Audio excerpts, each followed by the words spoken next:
Hello everyone, welcome back to the detailed lecture series on UGC NET English. In the previous class we discussed the closet drama written by John Milton, that was Samson Agonistes. Today we will discuss the biography of the writer Matthew Arnold.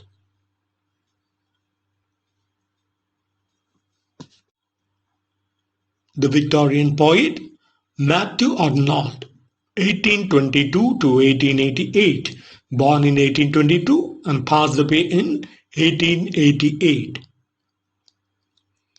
Arnold is basically an English poet and literary critic. He is considered to be the founding father of academic criticism in English.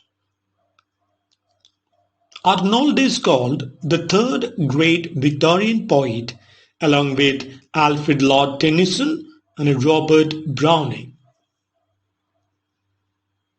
Matthew Arnold's parents were Thomas Arnold and Mary Penrose Arnold. Thomas Arnold and Mary Penrose Arnold. He was born in 1822, the same year that Percy Bysshe Shelley was drowned, and Matthew Arnold passed away in 1888, the same year that T.S. Eliot was born. Arnold's wife was Frances Lucy. Matthew Arnold's brother, William Delafield Arnold, was a novelist and a colonial administrator. Matthew Arnold is called a sage writer. That means a type of writer who chastises and instructs the reader on contemporary social issues. And Arnold is noted for his high truth, high seriousness of his critical views, and the melancholy, almost plaintive note of much of his poetry. Arnold was a member of the Athenaeum Club, a private members' club in London, primarily for men and women with intellectual interest. And some of the famous works written by Arnold include The Forsaken Merman, Tristram and Isolde, Merope, Dover Beach, Empedocles on Etna, etc. Matthew Arnold was also an inspector of schools for 35 years and supported the concept of state-regulated secondary education. The poet John Keble stood as godfather to Matthew Arnold. Matthew Arnold wrote verse for our family magazine and won school prizes for the work named Alaric at Rome. He studied in Balliol College, Oxford. During his student years at Oxford, Matthew Arnold's friendship became stronger with Arthur Hugh Clough. In 1866, Matthew Arnold published a thesis, his elegy for Arthur Hugh Clough, who had died in 1861.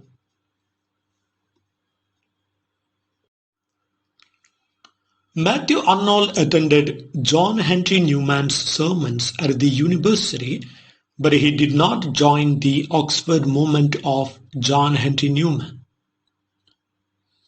Arnold worked as a teacher and later worked as a school inspector.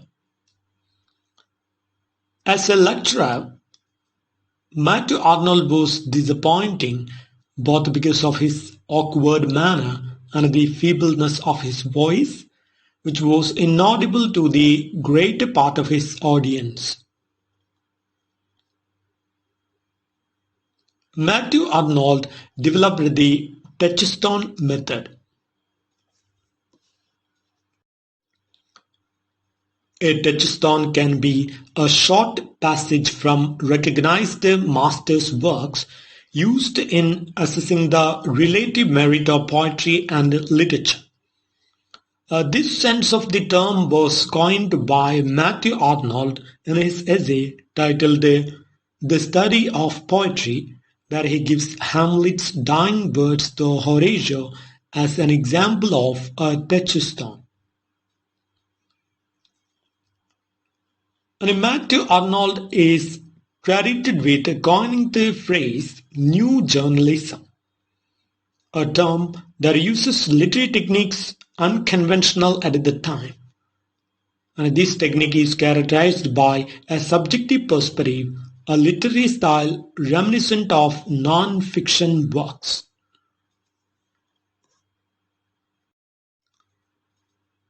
The contemporary meaning of Philistine derives from Matthew Arnold's adaptation to English of the German word Philister.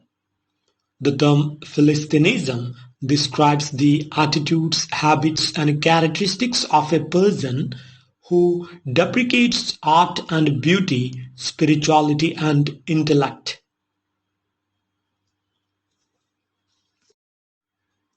So remember, Matthew Arnold developed the technique touchstone method, then created new journalism, then made familiar the term Philistinism.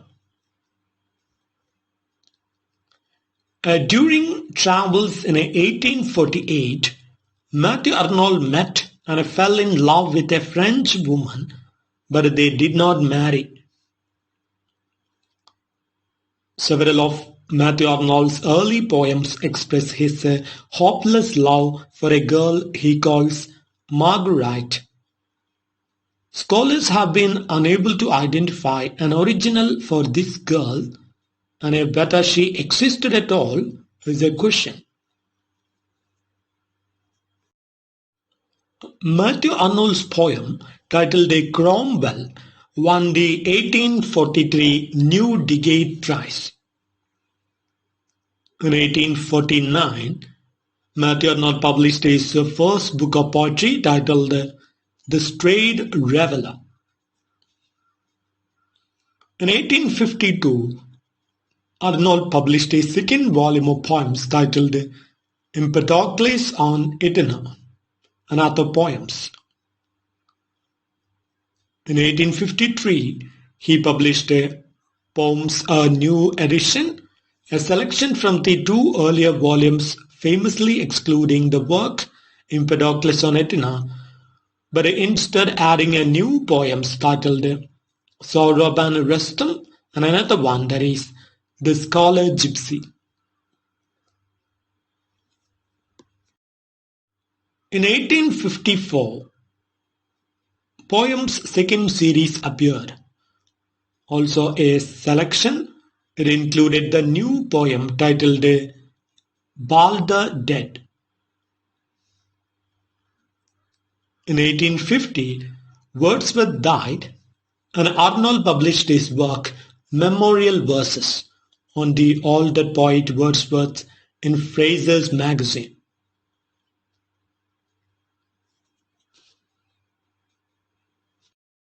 So remember, Matthew Arnold wrote the poem Memorial Verses for mourning the death of William Wordsworth.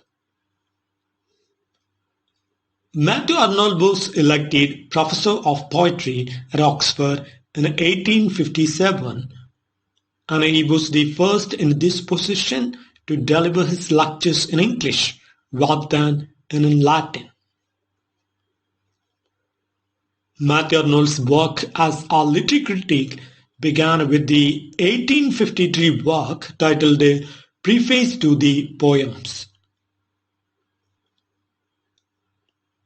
On translating Homer and the initial thoughts that Arnold would transform into the work Culture and Anarchy were among the fruits of the Oxford Lectures.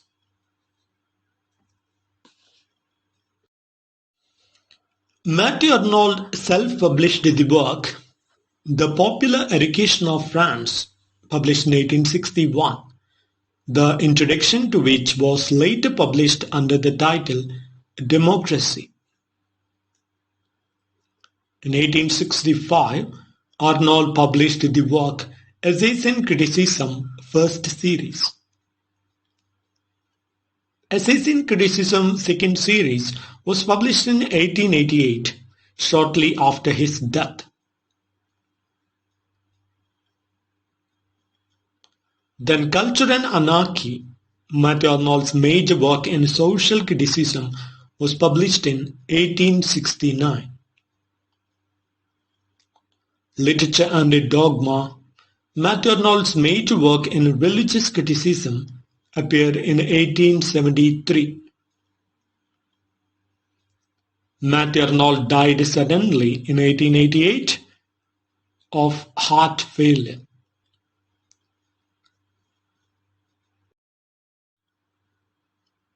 Now let's have a look at the major themes recurring in Matthew Arnold's works. Melancholy in life, loss of religious faith, nature, loss of love, separation, confusion in life, hopelessness.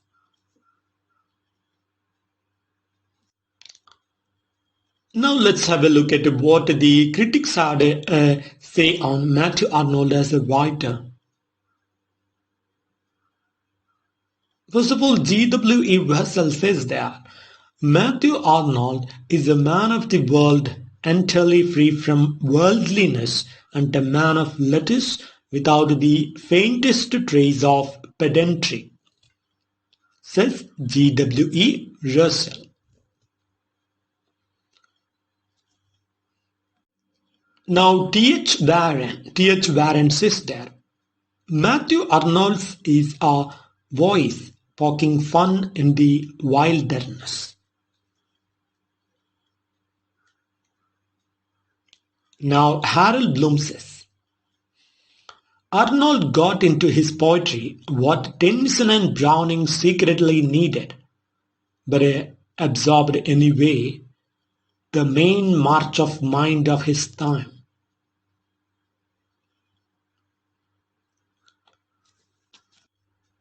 Harold Bloom again says, whatever his achievement as a critic of literature, society, or religion, his work as a poet may not merit the reputation it has continued to hold in the 20th century. Arnold is, at his best, a very good but a highly derivative poet, unlike Tennyson, Browning, Hopkins, Swinburne, and Rossetti, all of whom individualized their voices. Now Hugh Stuart Jones describes Arnold's works as liberal critic of Victorian liberalism, says Hugh Stuart Jones.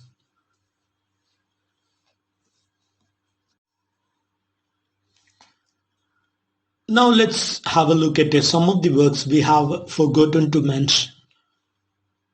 Marrow, a tragedy, stanzas in memory of the author of Obermann, stanzas from the Grand Charters, St. Paul and Protestantism, the modern element in literature, Friendship's Garland, last essays on church and religion, literature and dogma, God and the Bible.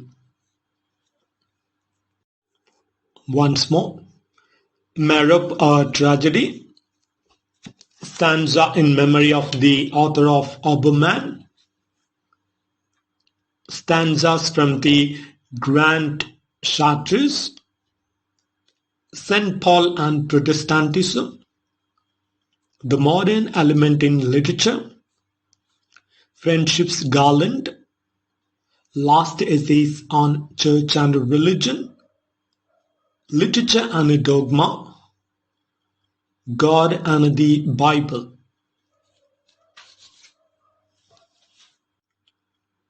So that's all about the Victorian poet Matthew Arnold. For the next class, we have our topic, The Canterbury Tales, written by Geoffrey Chaucer.